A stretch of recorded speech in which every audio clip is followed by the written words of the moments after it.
morning. Today is February 25th, 2021, and welcome to Mediation, the New Possibilities Hour. Today's program features three very special speakers who will be presenting different versions and different areas of discussion on mediation as a profession. And so our first presenter will be Lorraine Brennan, and then followed up by the MC3 President and Vice President, Jason Harper and Jack Goetz. Today, let's see, the New Possibilities Hour is part of the Will Work for Food Project. The Will Work for Food Project was founded by Natalie Armstrong Moten last spring.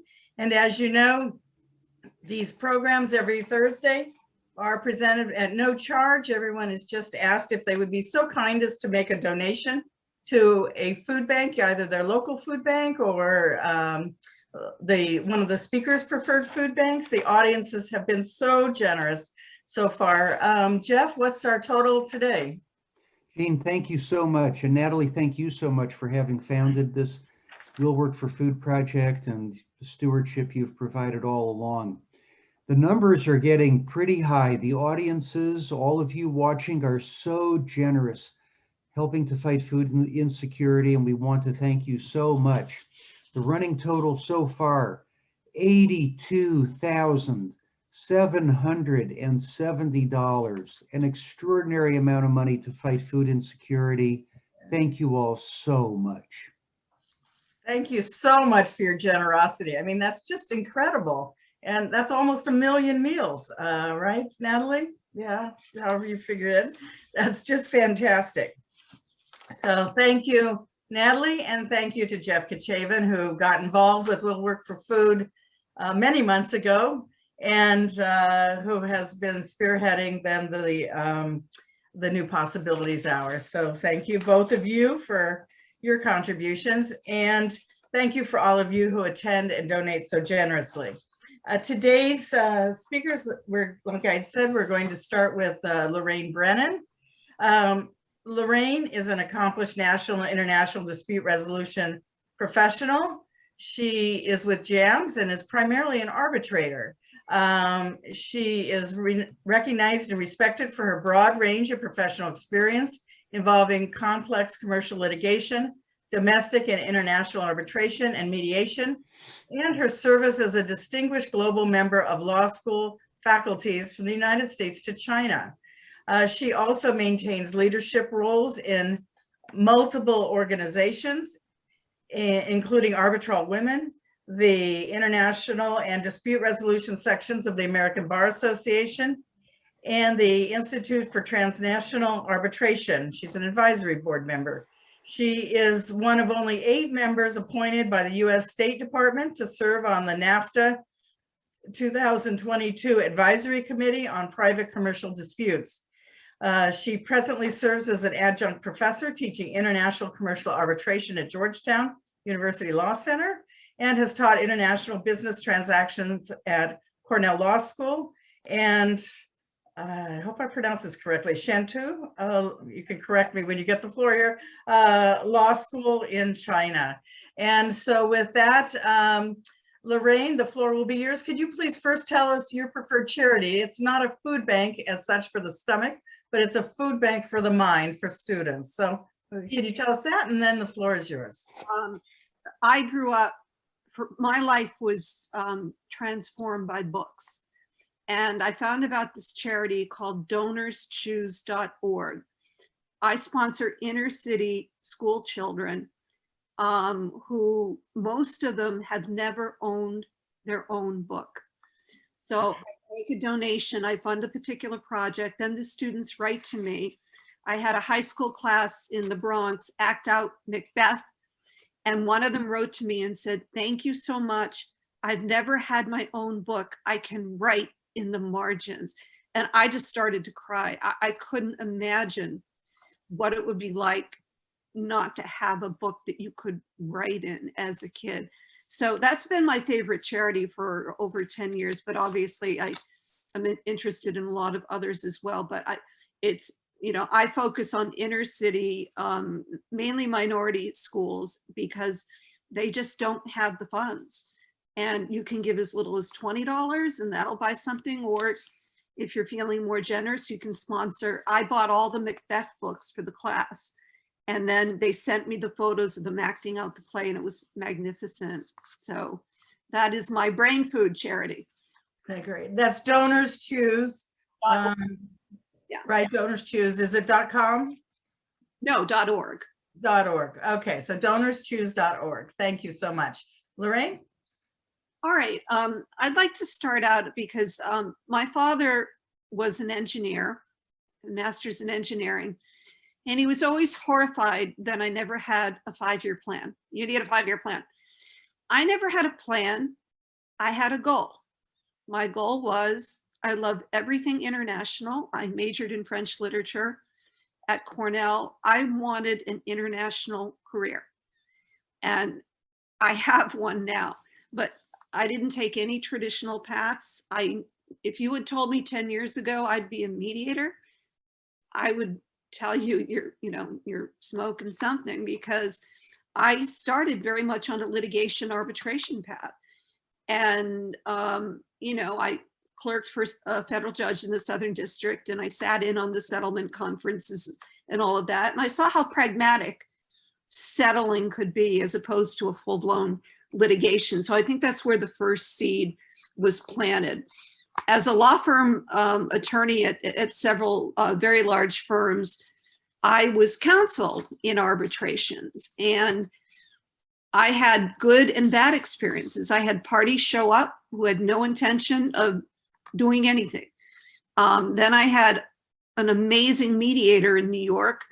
My adversary wouldn't even talk to me when we met. And by the end of the day, we had settled the case in one day.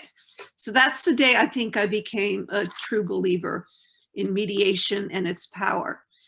I then was very, very lucky. I decided I wanted a mid-career break. So I went to the Fletcher School of Law and Diplomacy at Tufts, and I took a course in mediation from Jeff Rubin, one of the directors of the program on negotiation at Harvard.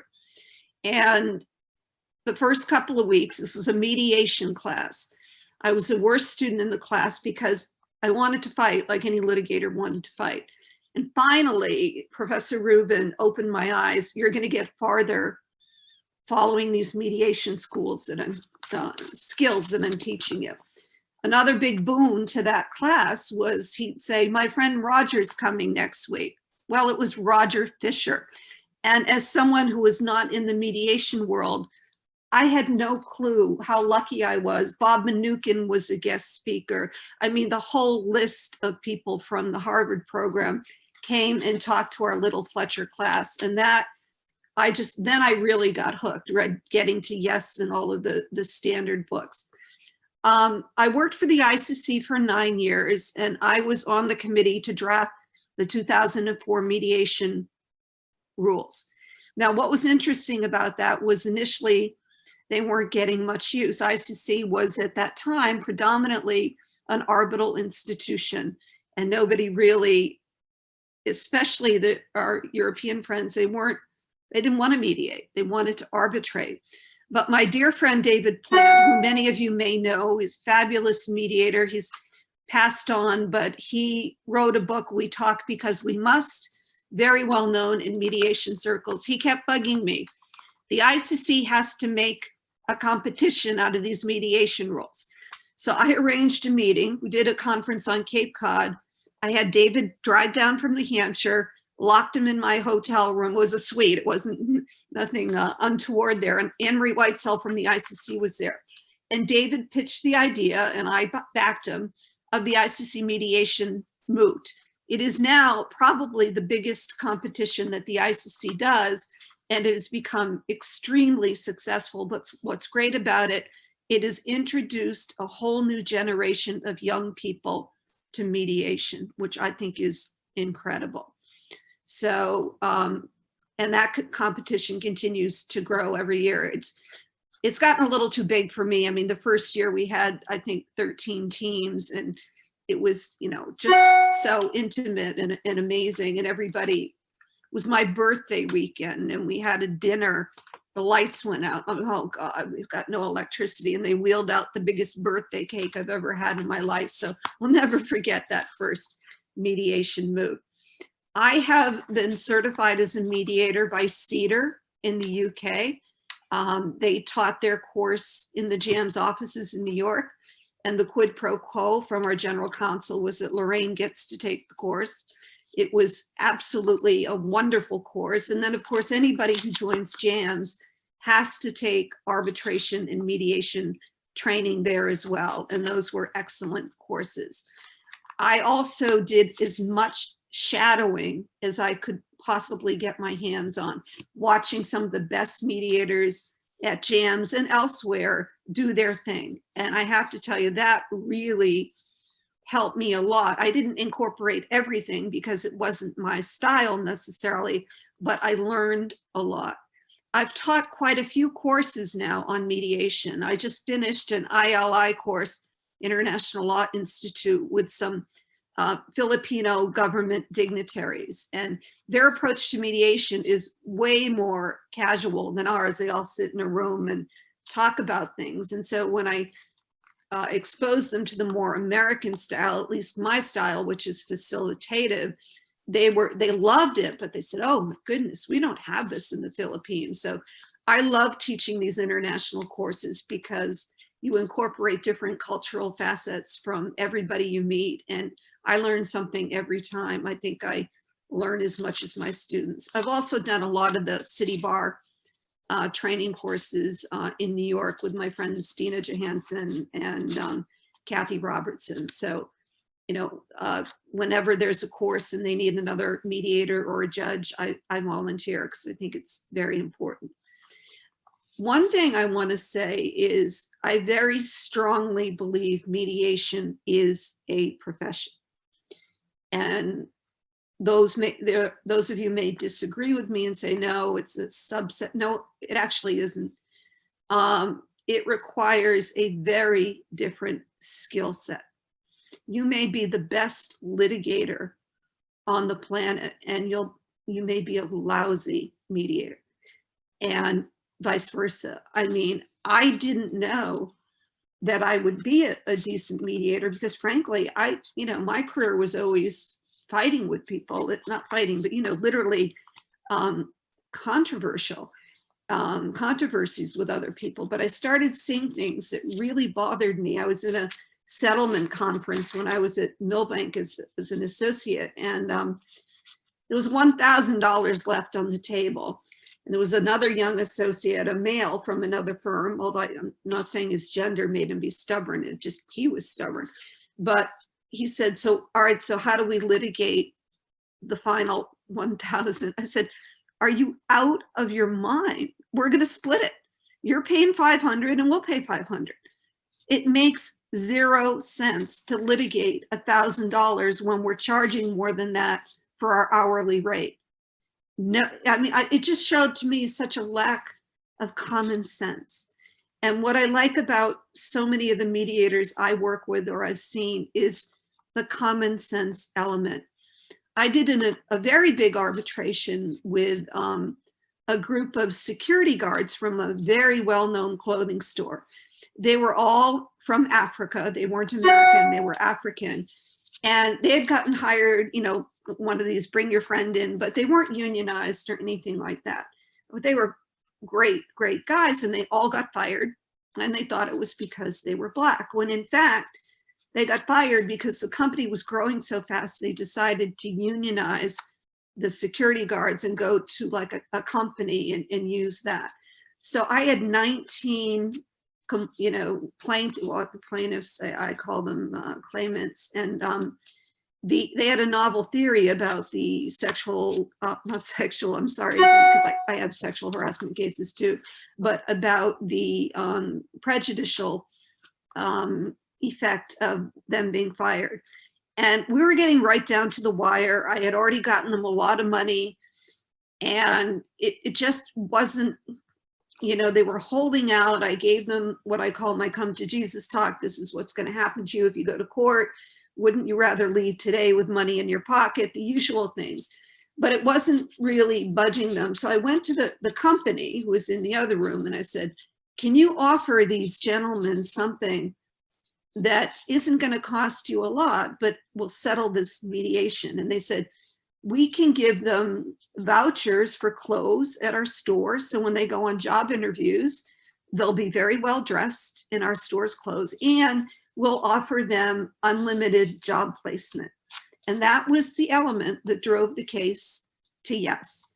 And it was creative. It's not something I could have done as an arbitrator, but it settled the case. So I love the creative aspect of mediation. I can't really do that as much as an arbitrator because I'm following some very strict rules and some very strict law. So I did a sexual harassment case against a very big bank, and I realized it was really a misunderstanding what the woman thought was sexual harassment. And she was very sympathetic witness and would have made one in court, was really a misunderstanding of some terms that have been used that I never would have thought to, interpret them that way. But she was hurt, and I think that she saw this case differently, but we were able to settle that case. And I was so proud because at the beginning of the day, the bank said they owed nothing. And I said, you may want to rethink that. I spent an hour talking to her. She's very sympathetic. She's very well educated. And you did just fire all the women on that team. Not a good look for you in court. So that case settled, and she was my first client. And had just really gotten into mediation. She said, can I give you a hug? I don't know if that was appropriate, but I said yes anyway. And we all left with a really good feeling. Personally, and I've done many, many arbitrations and neutral evaluations and all of that, I actually find mediation more challenging, and I'll tell you why. I know all the rules in an arbitration. They're right there in front of me. I've got the rules. I've got the law, governing law. I've got the substantive, the procedural law. I've got a set of rules. Mediation, to me, I walk out of a mediation feeling like a wet dish rag because I've given so much of my personality and my persuasive skills. And that's why I love a good mediation, because I never know what's going to happen. And I never know what's really going to get the parties to settle at the end of the day. It can be something I never would have thought of in a million years. So I actually find mediation more challenging, but exhilarating when you can settle. I still get clients that come in there and they tell me we're not offering a thing. And I'm like, well, you've got me for the day. You paid for me. Let's talk. And we'll talk for maybe an hour or so, but they literally won't budge. And those clients, you're always going to find them. Sorry, they just exist. But I've done a lot of international cases. I just did a big case. It was supposed to be in Paris, much to my chagrin. It ended up online, but we were all against that. We had 3 mediators, 2 French mediators, and then myself. I also speak French, but it was conducted in a bilingual fashion. But what was difficult about it was that the mediators, we didn't think an online mediation with that many parties was going to work, because mediation is so personal.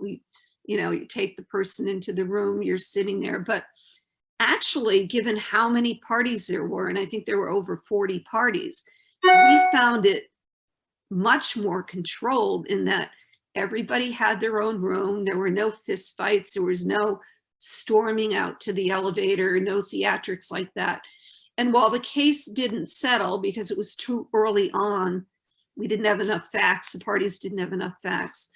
I actually am now, it's not my first choice, but during COVID, I have found online mediation, and I teach my Georgetown class now online. It's actually working out a lot better than I ever expected, especially because my students, I can see all their names. I call on them constantly. They love it.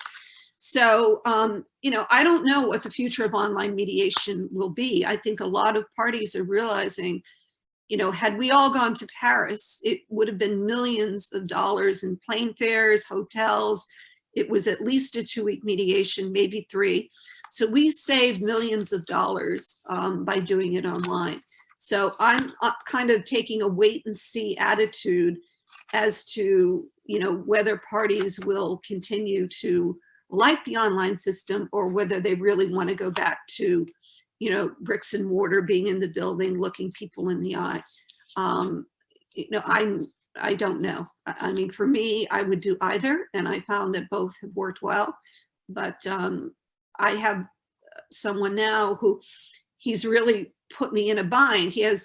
Initially he said, this is over a year ago, I'm not coming to New York. That's too expensive. It's ridiculous. We need to do this online.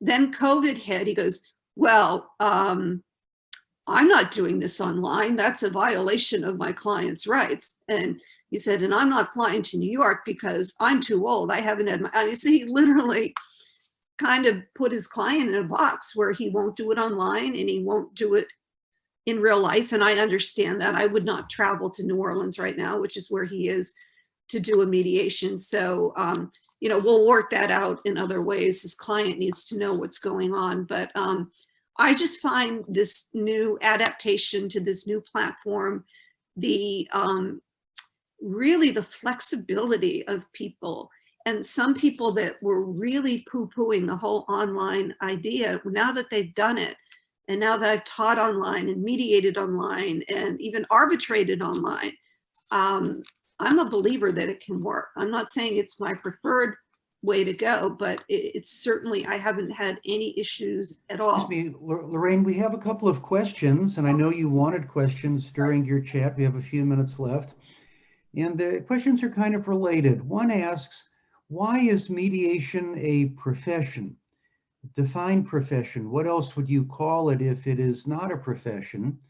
And the related question is the role of non-attorney mediators, mediators from backgrounds other than law.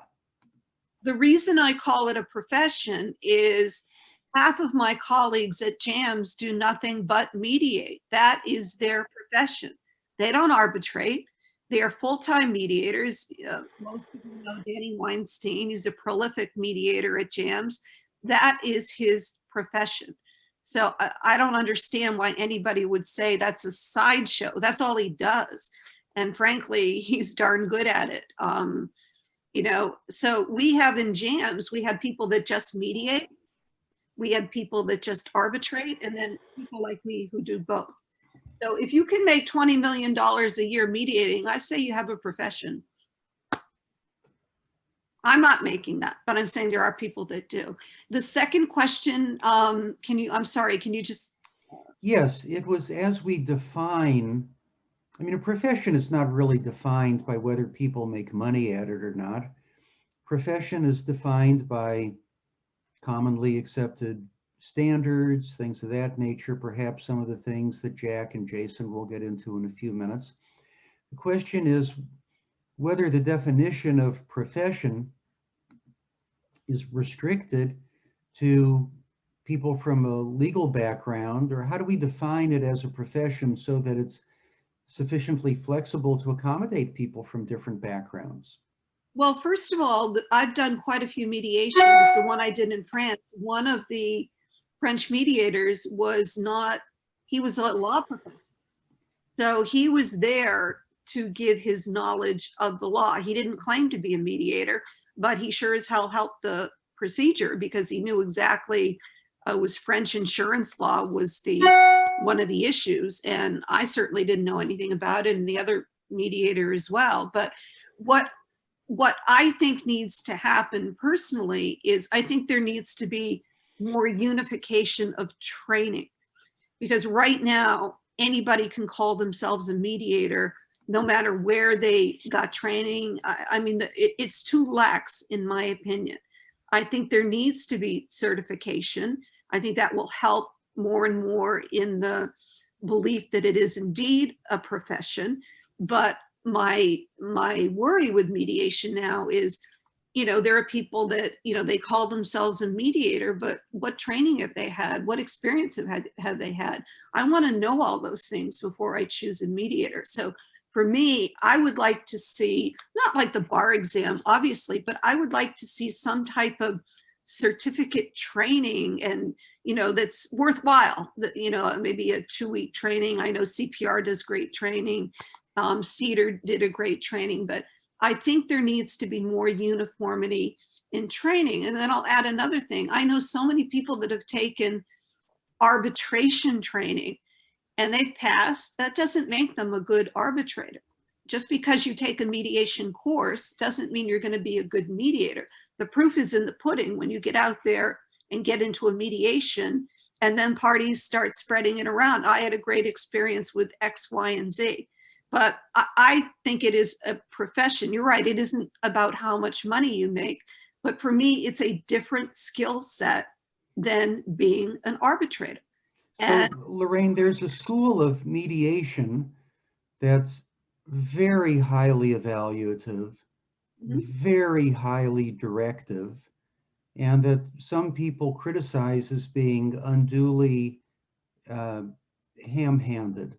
How would you define a kind of uniform training that might accommodate that kind of mediation, which for many people is quite successful in the marketplace, with the more Roger Fisher getting to yes kind of approach that we commonly learn in negotiation mediation trainings in law school, identifying interests, separating people from the problem, evaluating, generating options and evaluating them and allowing for greater self-determination in the process? How would you design a 2-week training that would accommodate the many different kinds of mediation that seem to find some acceptance in the marketplace?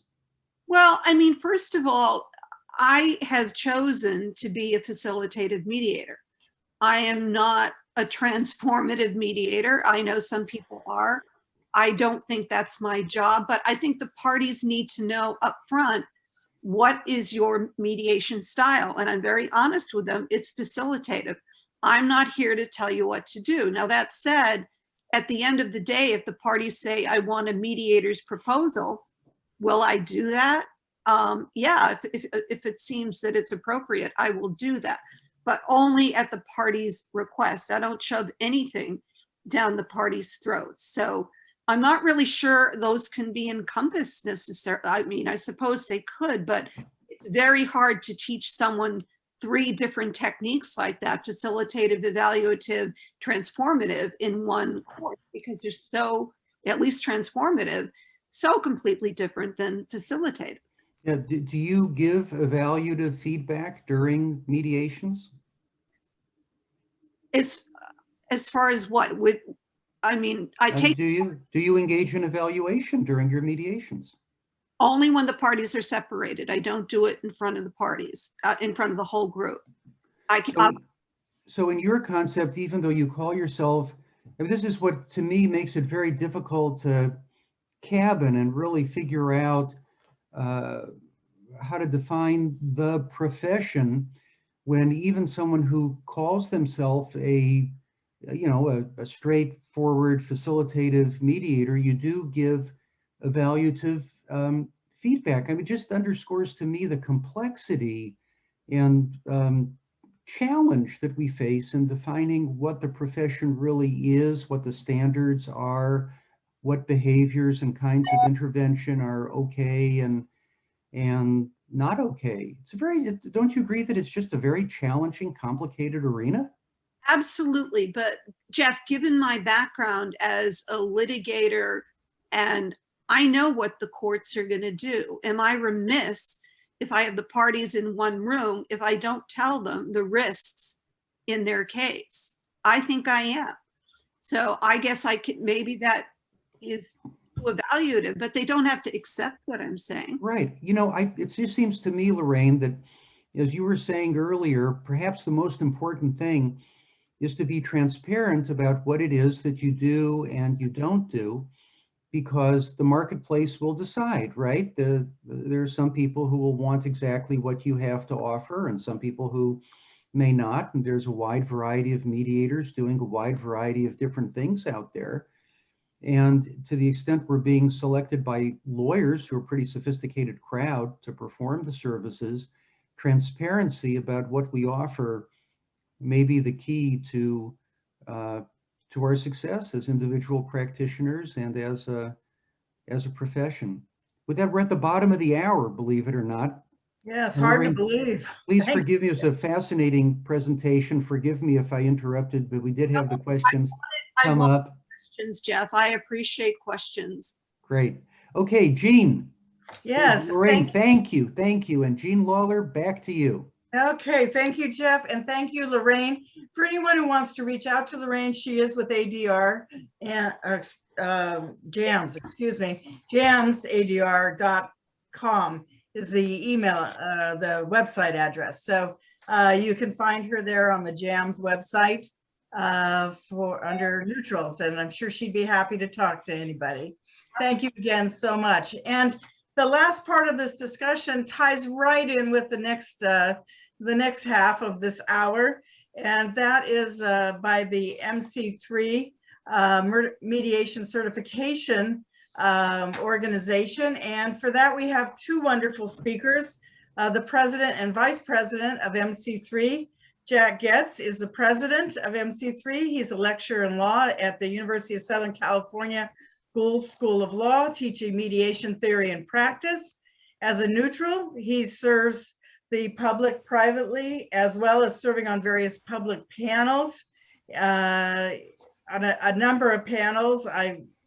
FINRA, for example, and he's a mediator for the Ventura County Superior Court. He's served as a temporary judge, and his credentials just go on and on and on. You can find more about Dr. Goetz on the MC3 website, and I know he wants to talk, so I won't go on about the credentials there for right now. Just say he's got them, and it's wonderful. Jason Harper is vice president of MC3.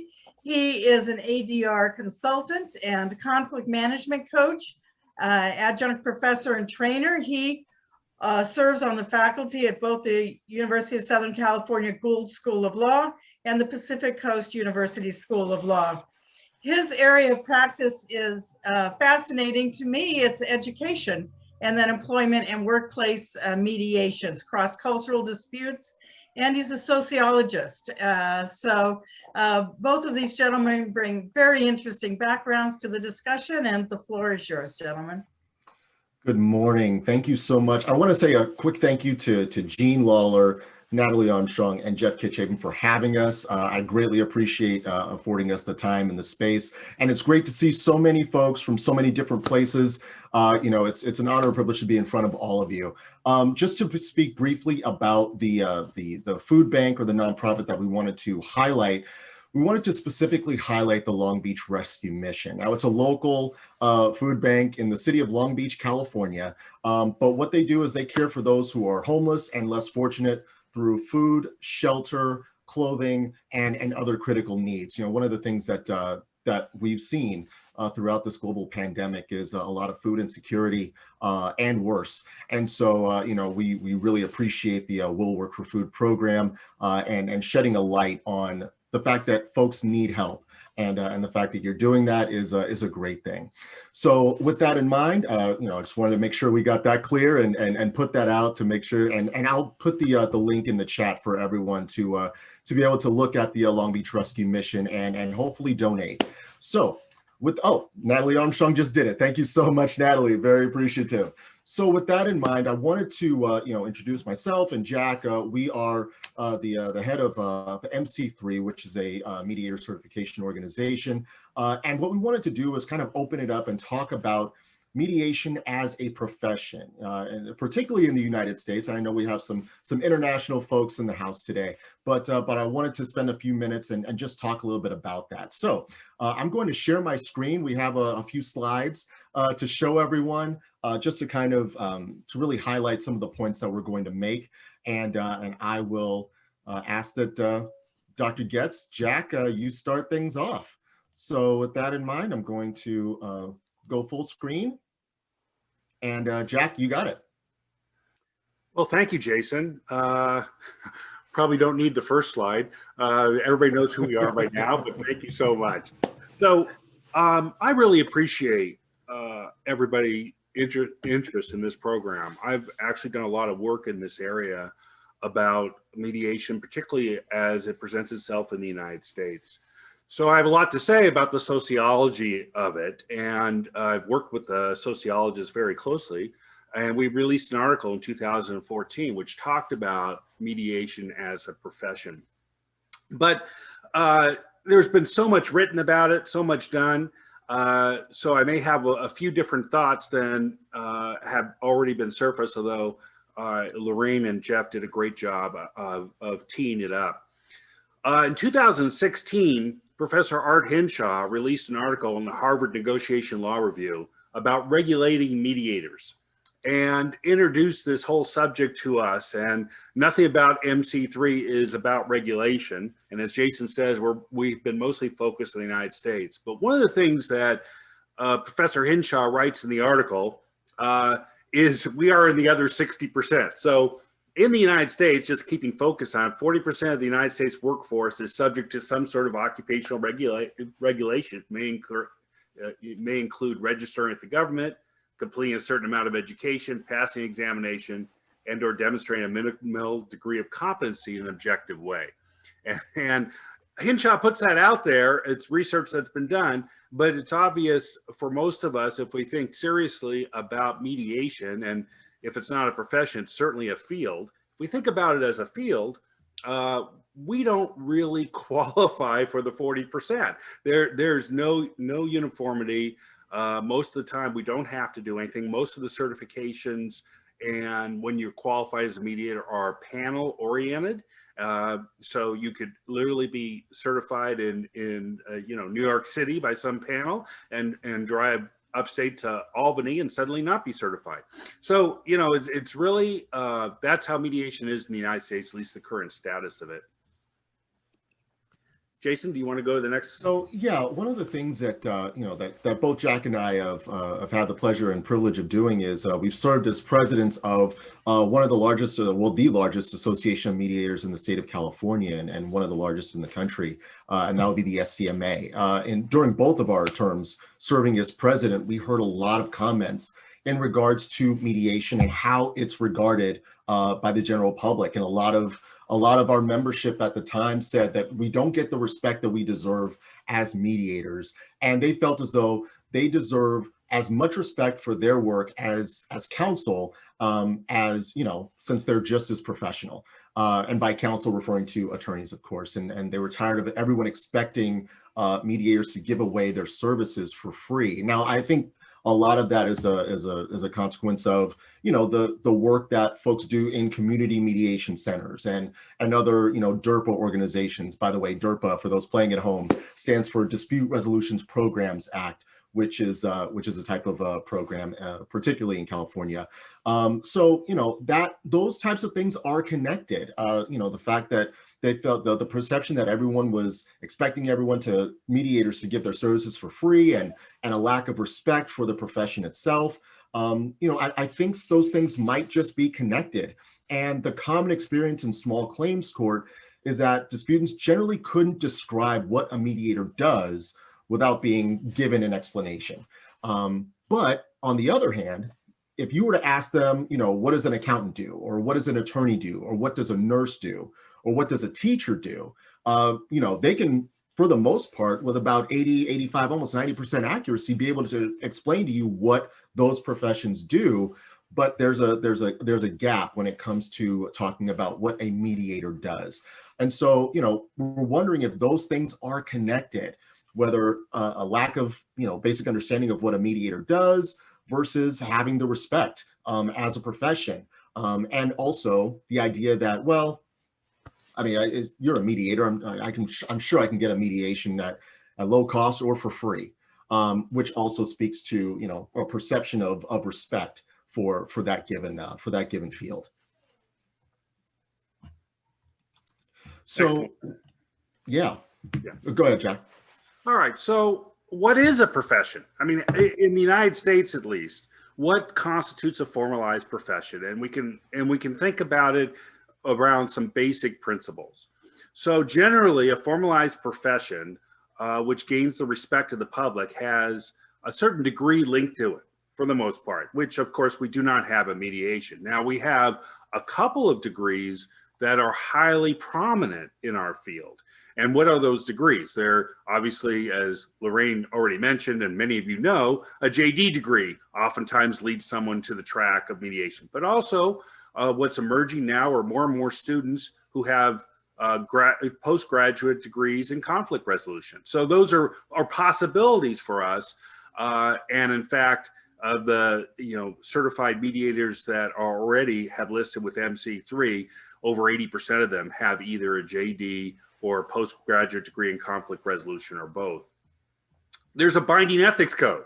Now, if you do the research on it, which I have done, we have tons of ethics codes throughout the United States. And the one that you hear about the most is the ABA, ACR, AAA 2005 model code for mediators. Although nothing's agreed upon. And if you look at the dozens or so of other ethics codes that abound, even court ethics code, they don't disagree by much. There's little variations on the theme. We do have the basics, I think, to draw a ethics code for the profession if we were inclined to do so. But certainly a binding ethics code is part of what's important to forming a formalized profession. Formalized profession needs to be self-governing. That means it has to have a methodology for weeding the non-quality practitioners out. And we can think about that more broadly. When you think about licensing, which this is not about, but if you think about a lawyer or an accountant or whatever, they do have processes if you have a bad practitioner to weed them out. Certainly a non-ethical one. There would be complaints launched to the state body, etc. But to actually elevate in the public's mind to a formalized profession, a profession they can trust, a person they can call up individually rather than going through some intermediary, oftentimes you have to be self-governing. And as Lorraine mentioned, passing the bar exam, passing the CPA exam, passing the medical boards, none of these say that you're going to be a good doctor, a good accountant, or a good lawyer. But they do say that you understand some basics. And so we do need something in our field that emulates that if we really aspire to be a profession. Continuing education, it's part of the model in everybody's, and unfortunately, a lot of our practitioners, once they get to the status of mediator, stop their education. And so, we would have to incorporate into a model, if we sought to be a formalized profession, some sort of continuing education. And then if it's licensing, which again is not what MC3 is about, there's often a test. There's some sort of objective test. We're all familiar with the stories, and some of us have, I'm a lawyer as well. Some of us have been part of the story of, having to survive licensing tests, but there's often a test. So again, currently mediation doesn't require any of these, but other professions have that provide, and the bottom line is providing quality assurance to the public. And sort of the MC3 proposition, as we formed it, and this was 8 years in the formation, is that providing more quality assurance for mediators will ultimately pave the way for direct public interaction with mediators, not going through intermediaries. And of course, in some select areas of mediation, we do have that. Family law is famous for having that direct connection where someone feels comfortable calling a mediator. But if we want to think about how mediation can be on, as it were, speed dial for people in conflict, we would have to have more of a formalized profession approach to our field. Yeah. And just to kind of piggyback on that, I know one of the comments that I saw in the chat was, how do we define respect? And people feel respected as mediators. And I think anecdotally, I can list a number of folks who have respect for mediators and mediation because of their personal experience with it. But I think what we're talking about is a general respect, and regard for mediation in the same way as other formalized professions. Because there's, really a gray area when it comes to education. Oh, well, I went to a 30-hour mediation training. I went to a 40-hour. Well, I got a master's degree in dispute resolution. I have a JD, or I have an LLM. Because of that gray area, there isn't really a standard that is really seen by the general public. The ethics code. If you ask mediators, they might know, your average mediator, they might know, but the general public wouldn't necessarily know about that ethics code. All of those things relate to the respect, as we refer to it, in regards to mediation as a profession. And there was another statement that was made at the National Conflict Resolution Center back in 2006 that said, if we don't decide practice standards for ourselves, someone else will do it for us. And that actually brings to mind a particular issue that came up a few years back in California. The LA Superior Court, which is the largest court in the land, as it were, they years past, they had done away with their dispute resolution section and or their mediation section. And what they ended up doing was they tried to do another pilot program to bring it back. And the standards that they were looking for, the qualifications that they were looking for mediators, mind you, was 10 years of active bar membership, 10 years of active bar membership, and 20 hours of mediation training, mediation practice, but 32 hours of training. Now, obviously, it's a superior court. They specialize in litigation. They were going with what they know.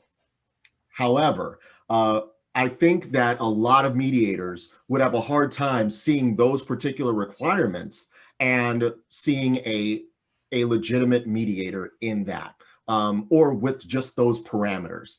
Because with those parameters, you're exiting out and you're sectioning off a huge swath of the mediation population or the mediator population. So that is something that, that's how the LA Superior Court defined a mediator in essence. And so with those types of standards, that eliminates a wide range of folks. And so a wide range of mediators, so professional mediators. And so because of that, that's a sign right there that we need to be able to define the practice for ourselves as opposed to others defining it for us. Yeah, Jason, I would add the bottom bullet point: sacred cow, mediator confidentiality remains at risk should we not develop a methodology for quality assurance. If you think about it, most across at least the United States, if you have a confidentiality situation, it relates to the credentials of the person involved in the dialogue. So if you have an attorney-client privilege, it has to do with the fact that the attorney is qualified in some way. A doctor-patient privileges, and we can go on and on. Mediation, we have this confidentiality privilege that extends because of the process, not because of the qualifications of the mediator. And indeed, that has led to some issues over the years. In California, certainly we've seen a number of assaults on mediator confidentiality, and it partially links back to this concept of no one's ever really qualified in an objective way the person sitting at the other end of the conversation.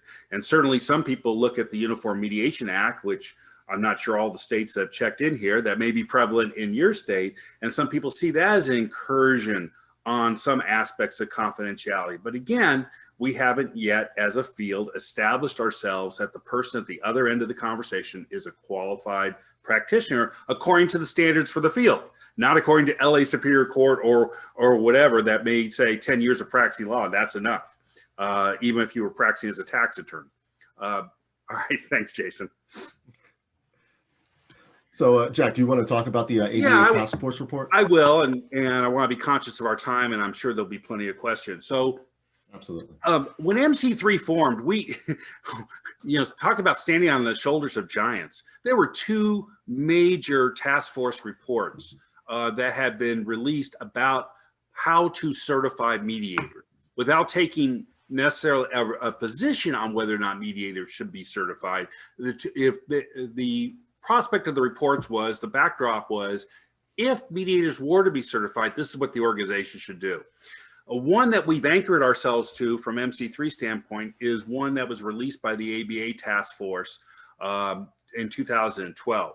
And it lists 6 principles that the certification organization should maintain. And you can see they clearly define the skills, knowledge, and values, and we certainly think we do that. Ensure that candidates have training adequate to instill those skills. We certainly hope we do that. This one's a big one. Be administered by an organization distinct from the organization which trains the candidate. So if you look how the word certification is used in the United States, lots of times what will happen is you'll go to a program and they'll say, you're certified. And we educated it, therefore you must be certified. And of course, the ABA had a different way of looking at it, saying that the public cannot develop the trust it needs. The organization cannot develop the objectivity if it links its own education to the ultimate certification. That doesn't mean those of you, and those of you, me included, that doesn't mean what we did wasn't good. It was good stuff. I'm just saying, to stand as a certification organization, you need to be separate and apart from that. And indeed, MC3 does no education on its own. It's simply, it processes education that mediators have received in other venues. There's some other, like I said, there were 6 check marks of what you have to do. Have an assessment process capable of determining with consistency whether candidates possess the defined skills, knowledge, and values. And consistency, again, it's open to interpretation. The ABA prefers a more objective process. So the processes where certification depends upon someone looking in on your mediation and saying, I think that person's good or that person's not good, would be, we believe, rejected by this report. And so we don't have that kind of process. Explain clearly to persons likely to rely on its credential what is being certified. And again, we hope we have done that. But here's the 6th one. Provide an accessible, transparent system to register complaints against credentialed mediators, promptly and fairly investigate complaints. That's the self-governing part of being a profession. If we don't accept that, then we will never get to that place of quality assurance for the public that we hope to reach so that we can be on the speed dial. Yeah. Yeah, I'm sorry. Oh, yeah, no, but then there are some things that that the ABA task force should recommended that it would not do, a credentialing program would not do, right? And that's operate as mandatory licensing. That's very important. Barring non-lawyers from becoming credentialed.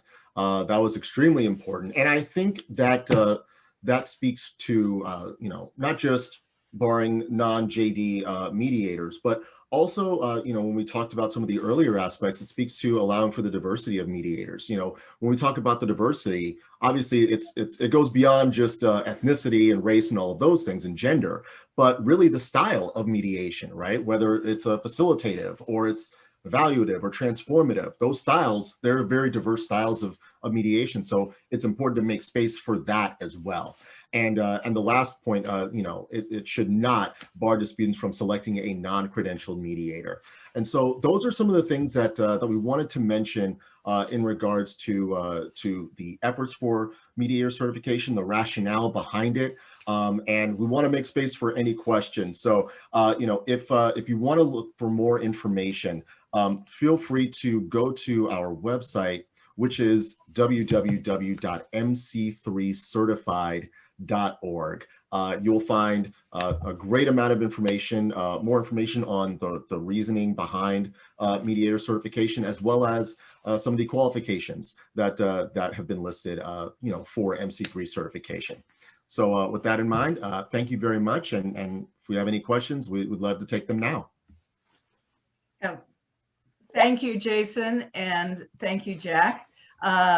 Go for the questions, and Jeff's going to handle the questions. You've got a lot of chatter in the chat, so this is really an interesting topic.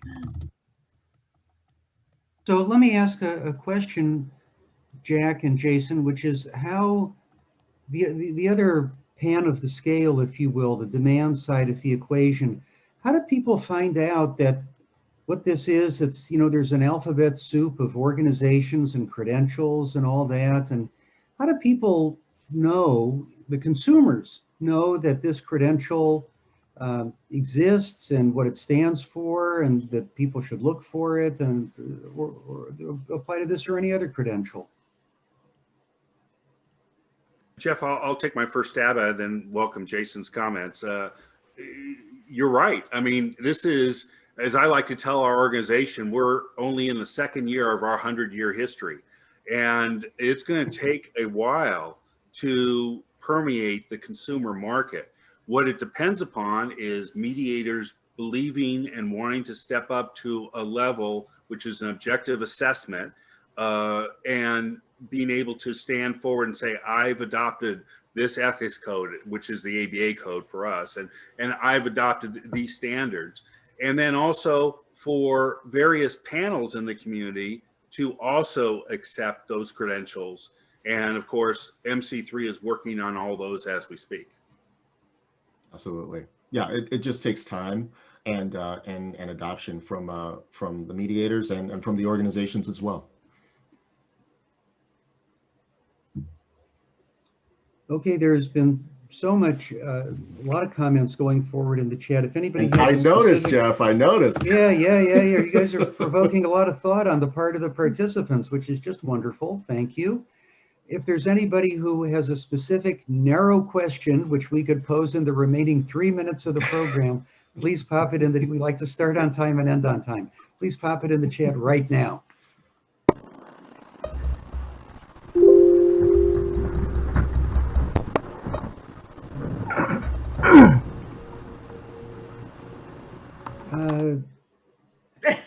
Well, I don't think there's a specific narrow question that's coming up, Jack. And Jason, is there one last point that you just got to get off your chest that's so important for people to know that we mustn't end without it? Well, I'll go first, and then Jason maybe has another point. But MC3's been around for 1 year, and like all businesses, nonprofit businesses, certainly, we're all affected by the pandemic. But we currently have mediators in 4 different states who have been certified, and a number on our directory. If you went to our website, you'd see. So we're pleased with its acceptance so far amongst the mediation field, and we look forward to a fantastic future. Jason? Yeah, I guess the last thing that I would say is, one of the things that really speaks to me is the fact that I feel as though mediation is a calling for me. And it's something that, I've prepared my whole life for. I was born the 3rd out of 6. And so in essence, I've been playing mediator for a while. I just recently started getting paid for it. But what I will say is, when you find that, when people go to mediation training, they go for a number of different reasons. Some go for, added skills to, apply to their current career, which might be in HR or might be in counseling or might be in a number of other areas. But if you feel as though mediation is your calling and you feel that it is your life's work, I'm of the philosophy that if you're called to do something, you learn all that you can to do it well. And I think that, the things that MC3 is putting together, from an education standpoint, from a performance standpoint, and from a continuing education standpoint, I think speaks to the calling that some people feel that they have when it comes to mediation. And so I would highly suggest that you check out mc3certified.org and take a look. Okay. Yes. Let me just thank you. Gene, turn it back to you in a minute. Just want to repeat that number, that we're up to 82,000. Our audiences, it's not us, it's the audiences, have contributed $82,770 to fight food insecurity around the world. Thank you all so much. Gene, back to you. Thank you also. I just echo Jeff's comments there. There are questions certainly in the chat that haven't been answered. Somebody just pointed that out to me. I would encourage any of you to reach out directly to any of the 3 speakers. I'm sure that they would be more than happy to engage in conversation with you or answer other questions you may have. And have a good week, everyone. We'll see you next week. Thanks again so much. Bye-bye.